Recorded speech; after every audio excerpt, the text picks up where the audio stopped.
قال الله تبارك وتعالى بعد أعوذ بالله من الشيطان الرجيم يا أيها الذين آمنوا كتب عليكم الصيام كما كتب على الذين من قبلكم لعلكم تتقون. وقال عليه أفضل الصلاة والسلام من صام رمضان إيمانا واحتسابا غفر له ما تقدم من ذنبه.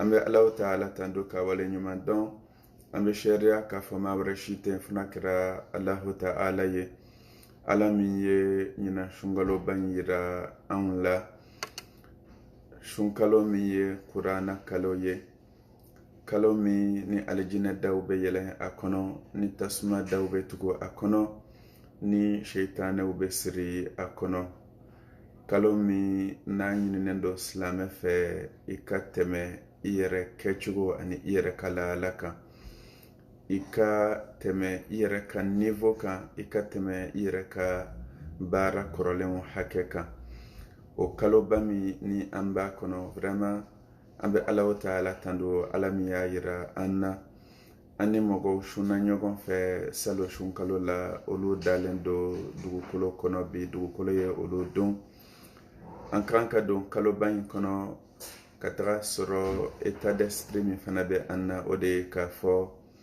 a dɔw b'a la ɲina sunkalo bɛ se ka kɛ anw ka sunkalo laban ye ni silamɛ b'a dɔn k'a fɔ baara ɲuman min bɛ se ka kɛ i ka baara laban ye a b'o baara in kɛ ni jija de ye ka a sɛbɛ don a ma a seko damayira la ne balimakɛw ani ne balimamusow bi an y'a kanu an ka hakili jigin kɔnɔna la ka ɲɔgɔn hakili jigin sun yɛrɛ kɔrɔ yɛrɛ ye mun ye le sens profond du jeûne.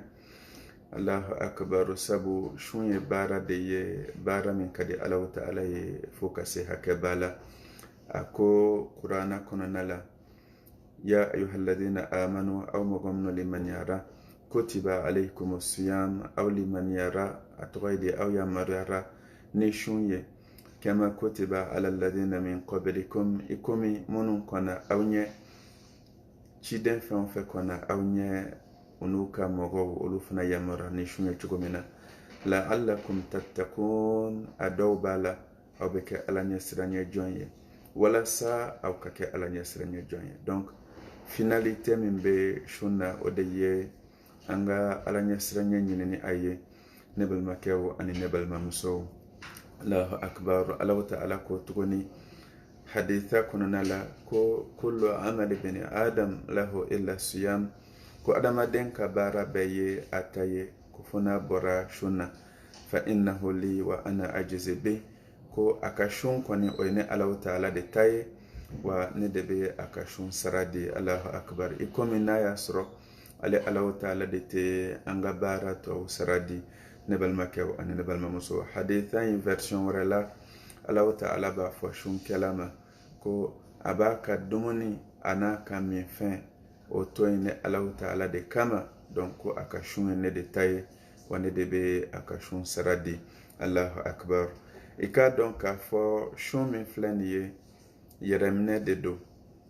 Baara caman bɛ diinɛba in kɔnɔ n'i ye seli lajɛ ka jaka dili lajɛ ka umra ani hiji ka olu lajɛ ani baara ɲuman wɛrɛw caman bɛ n'i bɛ ninnu kɛ a ka ca Alahu Ta'ala fɛ mɔgɔ wɛrɛ bɛ se ka i ye a baara kɛli la nka sun kɔni ye baara min ye ale ye yɛrɛminɛ de ye o kama dɔnnibagaw ko normalement sun yɛrɛ sanuyalen don ka bɔ filankafoya la fitinin ma ariya n'a bɛ fɔ ko yɛrɛ yira c'est-à-dire que sun ye yɛrɛminɛ dɔrɔn de ye mais n'a fɔra ko yɛrɛminɛ sugu jumɛn don Allahu akbar. Sun laɲini yɛrɛ tɛ ko ka i mataga ka bɔ baara jugu la sabu baara jugu ye fɛn ye min haramuyalen don silamɛ kan en tout temps san kuru bɛɛ lajɛlen kɔnɔ adamadenya kuru bɛɛ lajɛlen kɔnɔ baara jugu kɔni Alahu Ta'ala ye o interdit de an kan mais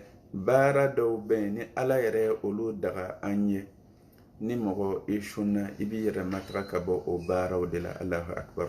Allahu ta'ala de ko an ma kolo aw ye dumuni kɛ a tɔgɔ ye de wa aw ka min fana kɛ wa sharabu wala tusrifu ko aw kana damatɛmɛ kɛ aw ka dumuni ani aw ka min la. Donc en temps normal Allahu ta'ala de dumuni ani min ka o daga an ye. Mais ni silamɛ i bɛ sun i kan k'i yɛrɛ matara ka bɔ o la. Donc n'i ye dumuni lajɛ fɛn de don min ka di ni ye. N'i ye dumuni lajɛ fɛn de fana don ni farisogo yɛrɛ adamadenya mago de bɛ a la. Sabu a bɛ besoin dɔw combler adamaden ka adamadenya yɛrɛ kɔnɔna la.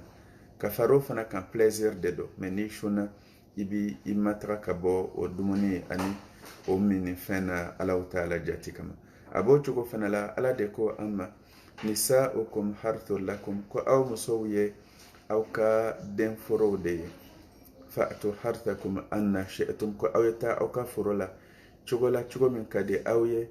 Wa qaddimu li anfusikum aw ka denw labɛn à l'avance ka baara kɛ aw yɛrɛ ye a tɔgɔ ye de aw ka siran Allahu tabaraka wa ta'ala ɲɛ. Mais ni sunna fana Allahu akbar i b'i yɛrɛ minɛ ka bɔ i furucɛ ani i furumuso ma. Donc an b'a ye k'a fɔ baara minnu yɛrɛ dagalen don an ye en temps normal sun bɛna a fɔ an ɲɛna ko anw ka baara tɛ ka an mataga ka bɔ Allahu ta'ala sɔsɔli dɔrɔn na dɛ.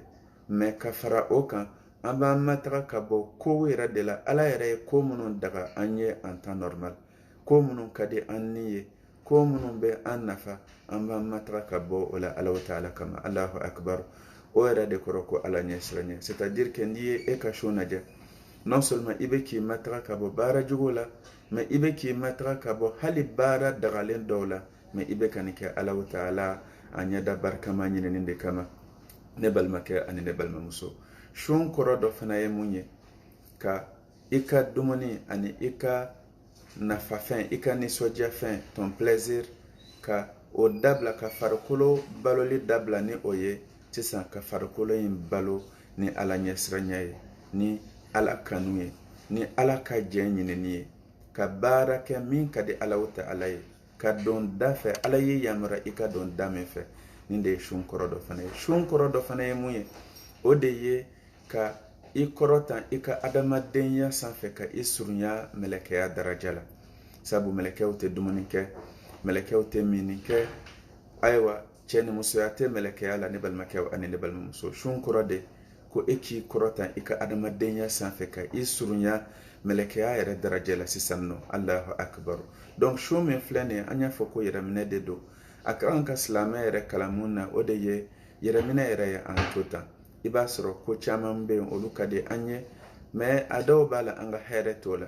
Tuma dɔ i bɛ muso dɔ fɛ walima tuma dɔ i bɛ cɛ dɔ fɛ walima matériel dɔw ka di ye walima plaisir dɔw bɛ yen passion dɔw bɛ yen qui nous attire. Sun ka kan ka an kalan de yɛrɛminɛ la. Ni an ye sunkalo tile 29 ani tile 30 kɛ Allahu akbar ni ɲɔgɔnna yɛrɛminɛ la madrasa de don walasa ka an yɛrɛ éduquer an ka san cours tɔ bɛɛ lajɛlen kɔnɔna la. Nin de ye sun